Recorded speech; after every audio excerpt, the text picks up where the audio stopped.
Setting boundaries is how you tell the world and yourself that your worth matters.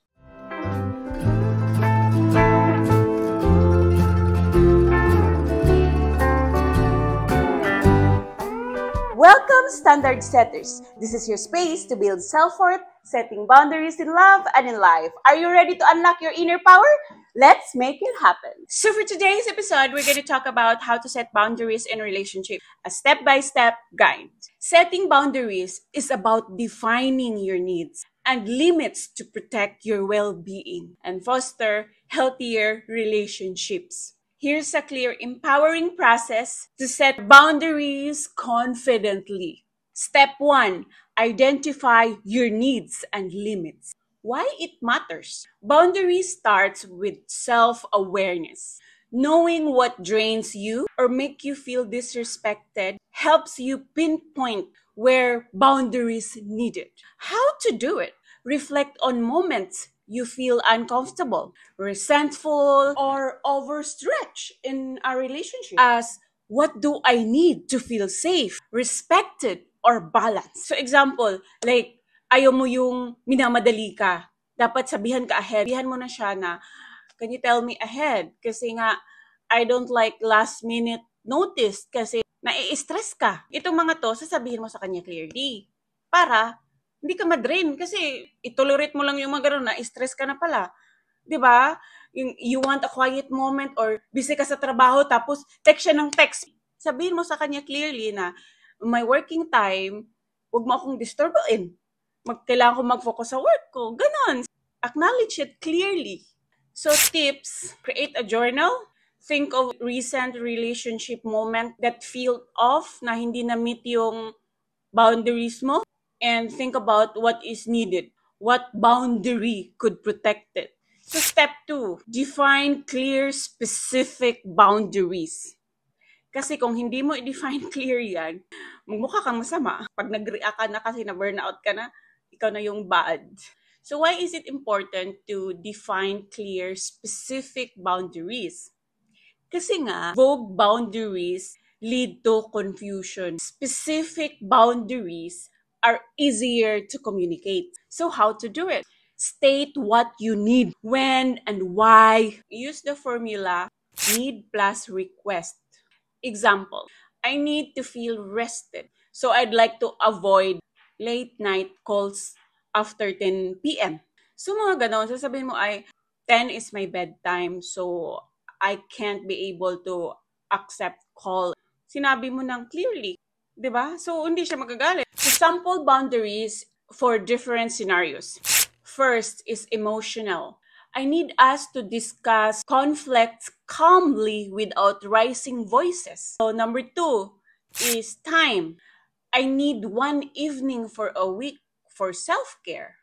Or, I need to go to yoga every morning. Ganon, sabihin mo sa kanya. So, number 3 is communication.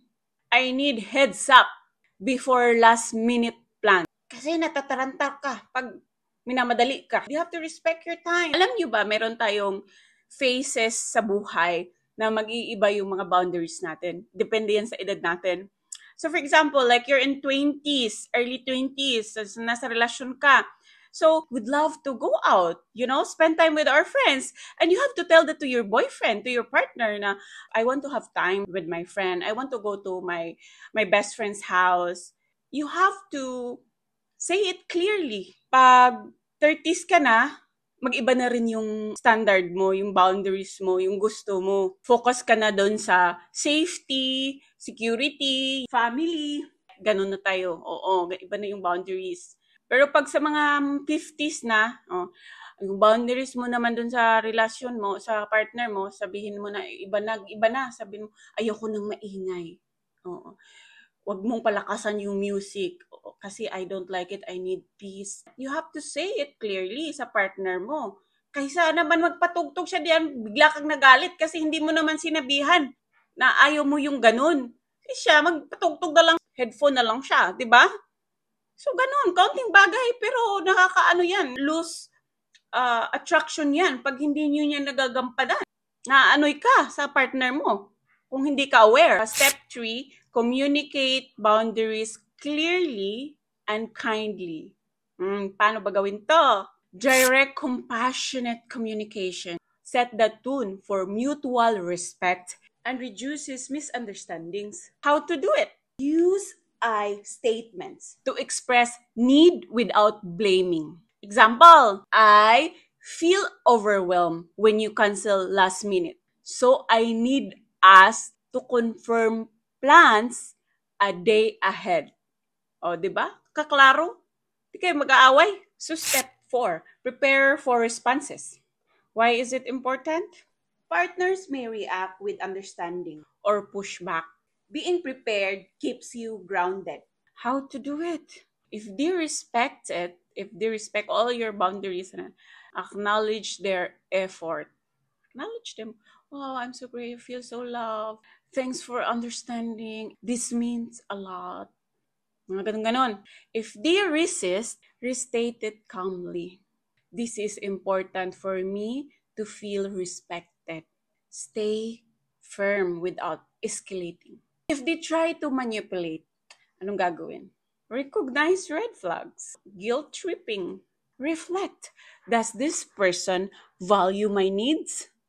Kasi kung mahal ka ng tao, respetuhin yun kung ano yung mga needs mo. Kasi once you always tolerate sa mga against sa kalooban mo, madidrain ka, day. Eventually, ma-fall out of love ka. Or siya. Example ha, ayan, my partner, he was upset about kasi nga hindi ko inano yung direction. Kasi nagdadrive siya noon.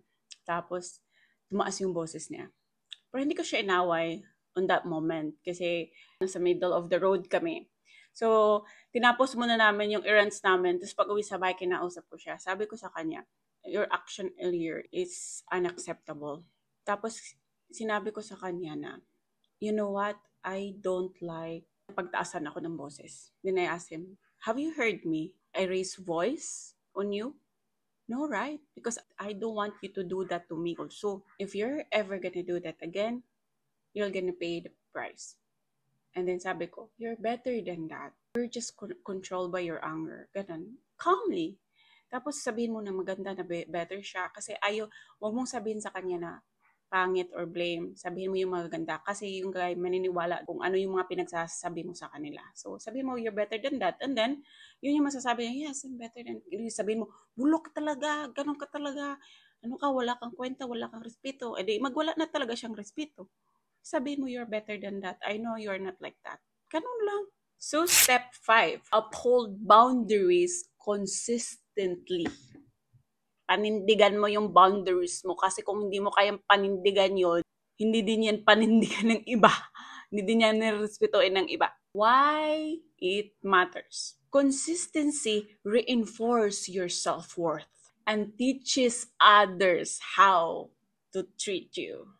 Yeah. As what I have mentioned, we can teach people how we want to be treated. How to do it? Follow through on your boundary every time. If you say no late night call, then don't pick up the phone around 10 p.m. Kasi sinabi mo yun, panindigan mo yun. Nagkamali ka ay na-answer mo na ano mo yung boundaries mo. Reset by restating the boundary.